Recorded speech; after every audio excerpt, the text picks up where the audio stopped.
The philosopher John Stuart Mill's life spanned most of the 19th century. He had an extraordinary education at the hands of his father.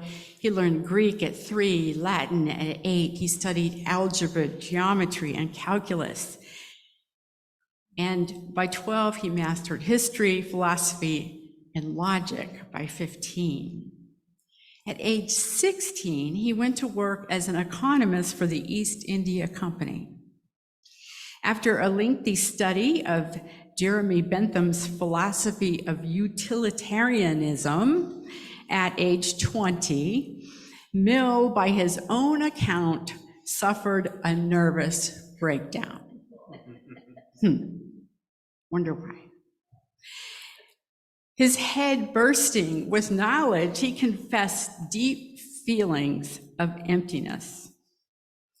His malaise lingered until he fell upon the words of Wordsworth, Coleridge, Carlyle, Goethe.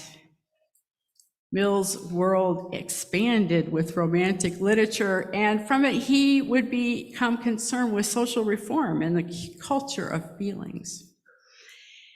At about the same time, he did meet the love of his life, which probably helped him recover.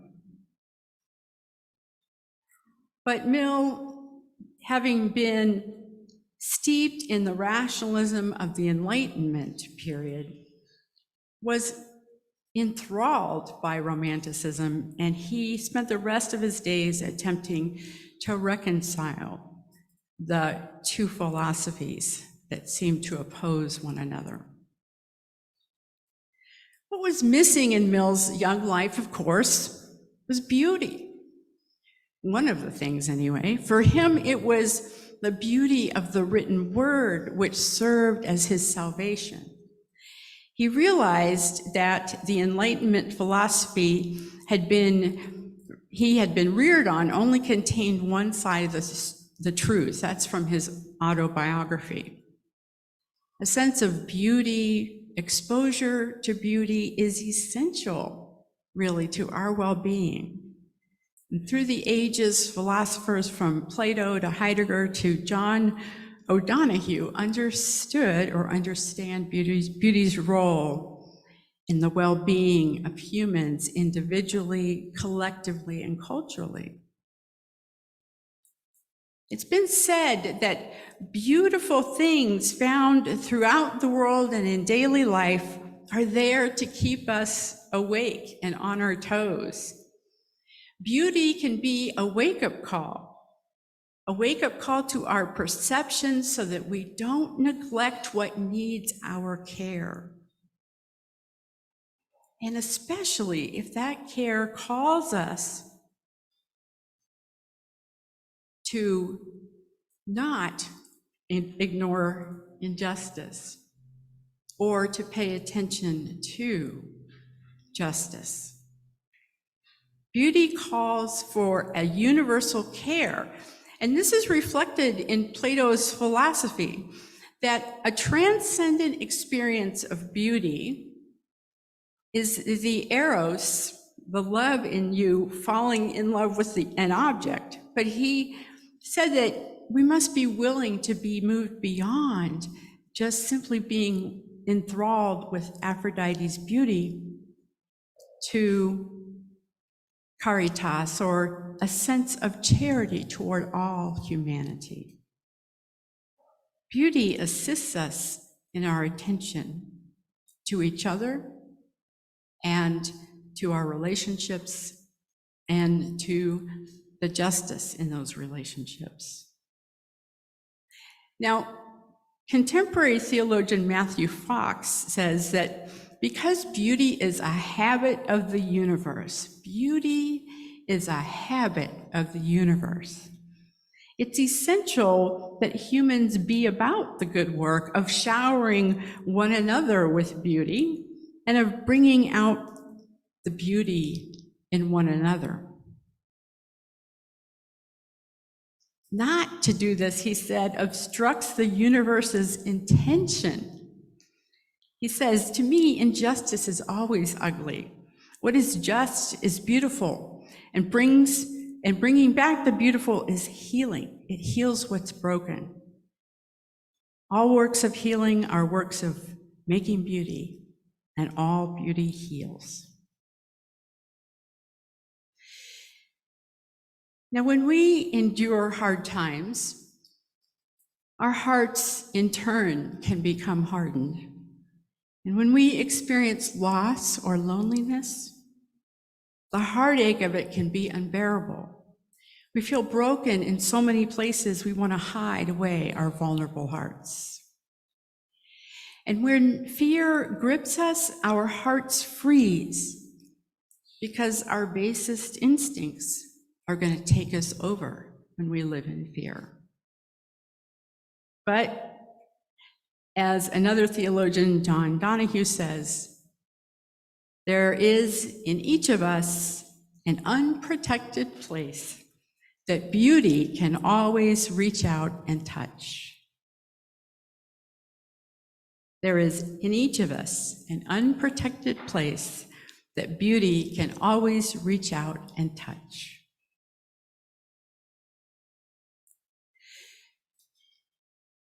Dr. Norbert Chopik must have had a sense of this idea when, in 1923, he created the first flower communion service at his Unitarian congregation in Prague, Czechoslovakia.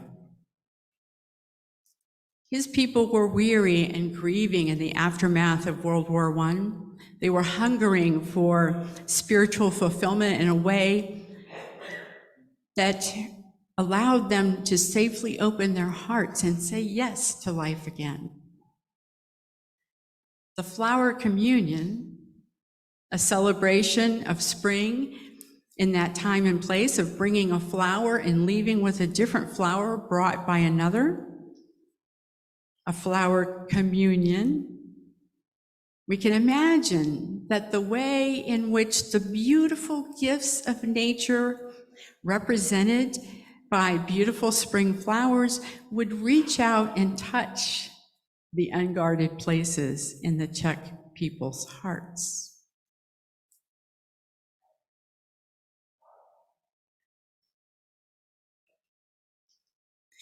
This morning, as Bill Jensen said, a booklet, you've been given a booklet created by Harris Reardon, recently retired Minister Emerita of this fellowship.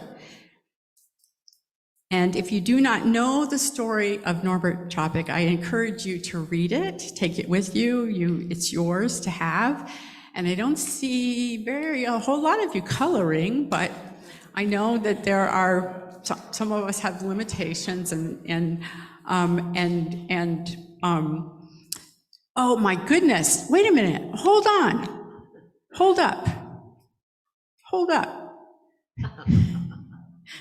Nice, thank you. Those are beautiful. Adele, did you come in late? No, you didn't. Okay, you didn't get it in? You didn't get, right.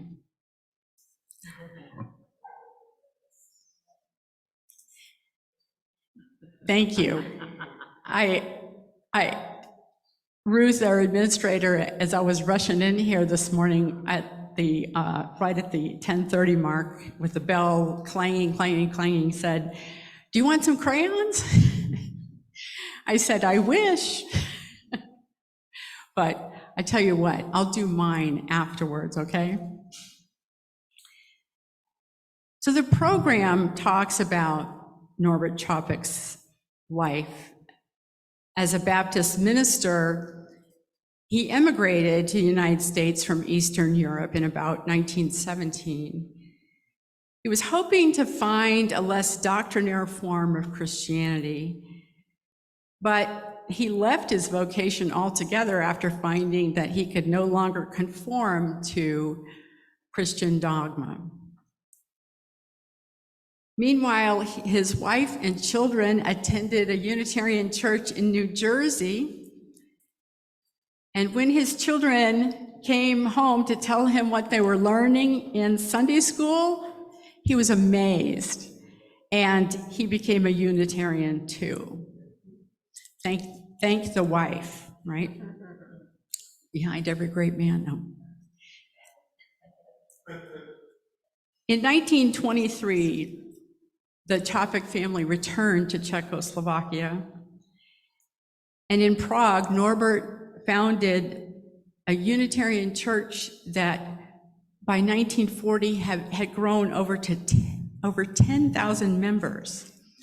Now, these people didn't gather all in one place. They had satellite churches, and there was a radio broadcast of his services. But as we know, World War II was afoot by that time, and Nazi Germany had invaded Czechoslovakia. And is true,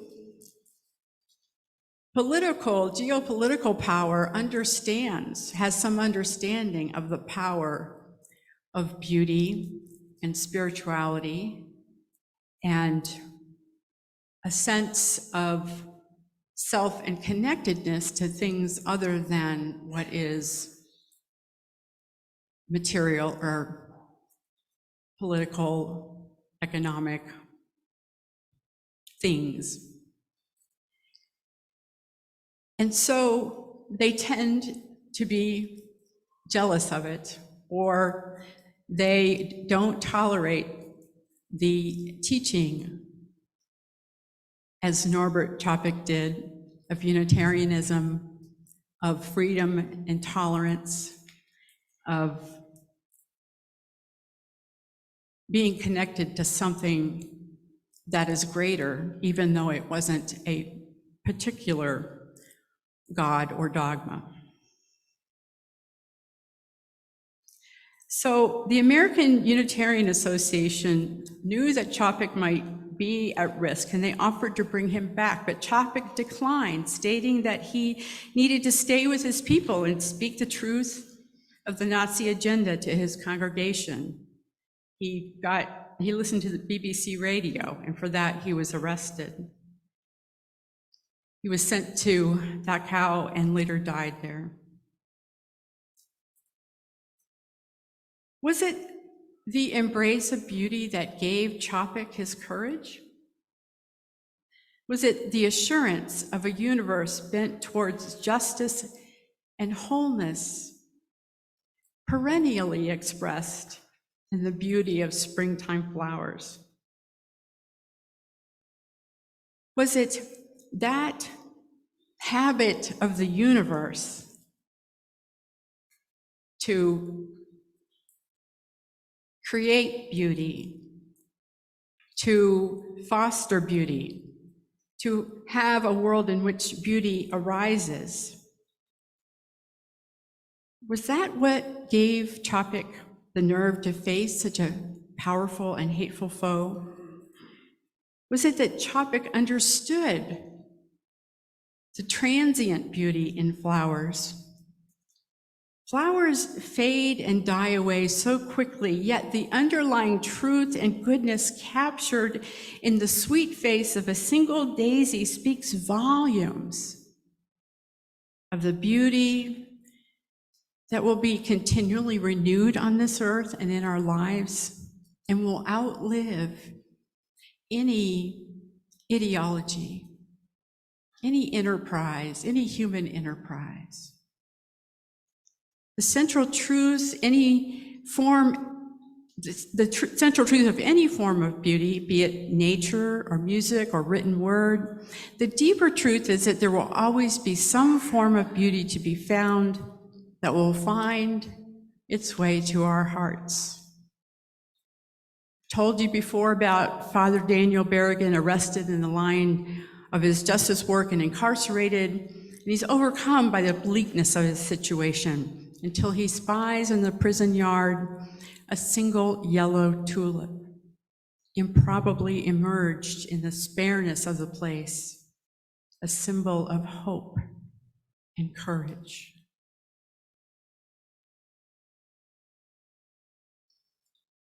I cannot say with absolute certainty that it was the flower communion that gave Čapek his courage, but I'm sure it gave him and his people hope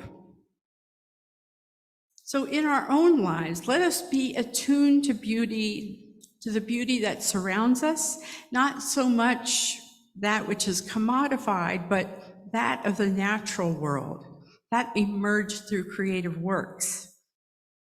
Let us learn to discern what reflects the deeper truth and goodness that underlies our existence.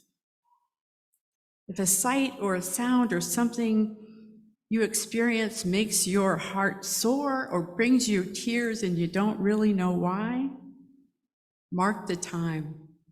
For it may be that you have witnessed the transient yet permanent beauty that is the habit of our universe. So let us now celebrate the beauty of these flowers in our flower communion ceremony. I will first recite a blessing written by Elizabeth Strong, one of our faith tradition's foremost contemporary religious educators. She died a couple of years ago.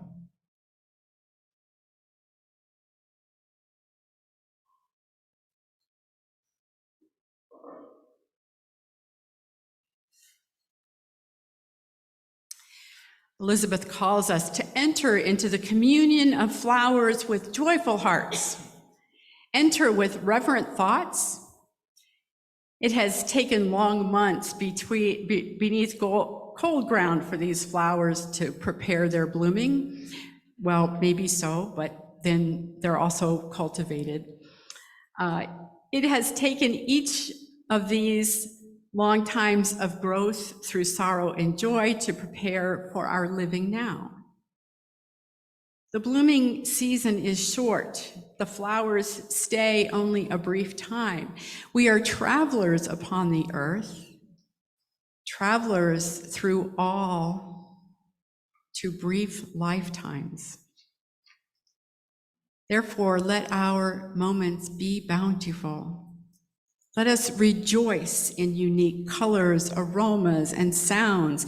Let us celebrate together in love that as we travel, we take with us the memory of golden hours together among this exchange of flowers. So now I invite all up to come and take a flower from one of the vases. Whether you brought a flower to share or not, there are plenty. So please, everyone come and take a flower. Julie is going to play De Colores softly as we engage this ceremony.